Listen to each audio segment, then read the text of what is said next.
있습니다. 네, 김문수 후보 같은 경우에는 이 부분에 대해서 2번 정도 얘기했어요. 이것은 내가 결정할 것이 아니라 윤 전 대통령 본인이 결정할 일이다라고 얘기를 했는데 그렇다면 일각에서는 윤 전 대통령이 나가는 것이 선거에 도움이 될 것이다. 아니다. 남아있는 것이 보수층 결집 때문에 도움이 될 것이다. 여러 생각이 좀 있을 것 같긴 한데 탈당 가능성과 어떤 게 더 도움이 될지 여기 얘기를 듣겠습니다.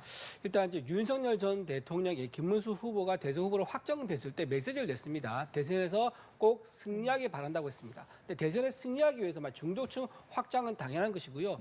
중도층 확장을 위해서 윤석열 전 대통령과 거리를 두는 게 필연적이다 하면 윤석열 대통령은 어떻게 생각하겠습니까? 본인도 수용할 수밖에 없을 것이고요. 그게 필요하다 그러면 당에서는 반드시 그렇게 해야 할 겁니다. 왜냐하면 정당은 정권 창출을 목표로 한 거기 때문에요. 윤석열 대통령과의 관계에 대해서는 사사로운 문제가 될 수 있는 거죠. 그래서 저는 우리 정당이 대선에 승리하기 위해서 윤석열 전 대통령과 거리를 두기를 통해서 중도층을 확보할 수 있다면 과감한 선택을 할 것이다. 저는 그래 봅니다. 네, 어떻게 생각하시는지. 글쎄요, 저는 만약에 국민의힘에서 윤석열 전 대통령과의 절연하는 것이 선거에 도움이 될 거다라고 판단을 했다면 왜 그걸 행동에 옮기지 못하는지 이야기가 어렵습니다. 그런 중요한 문제다라고 한다면 윤석열 전 대통령의 결심에 맡길 일이 아니지 않나요?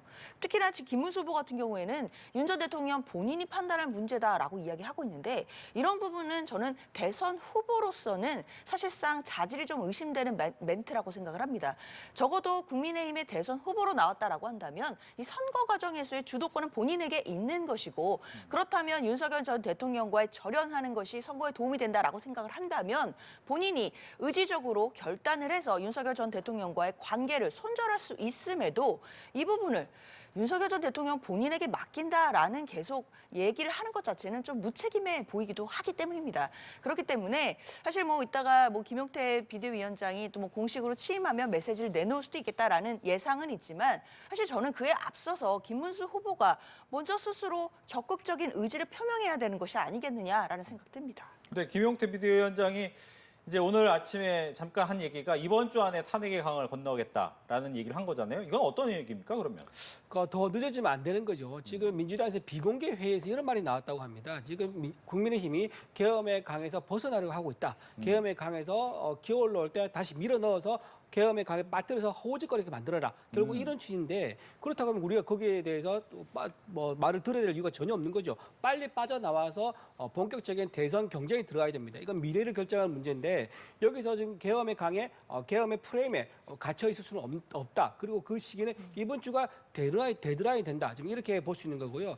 이번 주 주말 되면 이제 본격적인 여론조사가 나올 건데 이 여론조사는 이제 단일화 이후의 후유증, 단일화 이후의 진통 이런 것들 어느 정도 먼지가 가라앉은 이후에 단일화에 대한 지지율이 나올 것이기 때문에 이 지지율이 상당 의미가 있을 겁니다. 이미 지금 어제 지지율 보면 한 자릿수 사이로 이제 좁혀진 게 나왔지 않습니까? 그래서 이번 주말 되면 한 자릿수가 어느 정도 더 작은 차이냐 이제 이런 의미가 될 겁니다. 그리고 나서 이어서 다음 주에 첫 번째 TV 방송 토론이 있을 건데 그 방송 토론에서 아마 그동안 이제 김문수 지사가 가졌던 경기도정에서 성공적인 사례와 그동안 이제 이재명 후보가 보여줬던 예를 들면 무상 사례라든가 또는 배당이라든가 이런 것들 반시장주의적 어떤 성과들이죠. 그런 것들에 대한 대비되는 모습이 나오면서 아마도 다음 주 되면은 뭔가 달라진 그 기류가 분명히 잡힐 것이다. 그리고 또 하나 말씀드리면은 빅텐트가 지금 본격적으로 이제 시작될 것 같거든요. 지금 한덕수 후보, 한동훈 후보, 그다음에 유승민 전 의원까지 빅텐트에 합류하겠다는 그런 신호가 밑에서 활발하게 움직이고 있기 때문에 이번 주에 빨리 계엄의 강을 건너고 빅텐트가 차려진다 그러면 아마 다음 주 초에는 분명히 다른 모습이 보일 것이다. 이렇게 말씀드립니다. 이번이 이제 윤석열 전 대통령과의 탈당 부분에 얘기가 있었던 것 같은데 최대한 빠른 시일 내에 만나서 얘기하겠다 정도만 얘기가 들렸습니다. 총평을 좀 듣고 마무리를 짓겠습니다.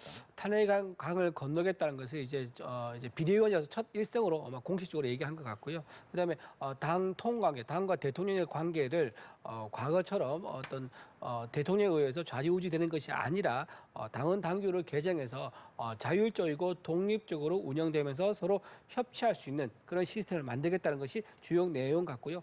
대통령의 친위 부대 성격의 어떤 당 내에서 세력이 있다 그러면 발붙이지 못하게 하겠다. 그런 내용이 주요 내용 같습니다. 예.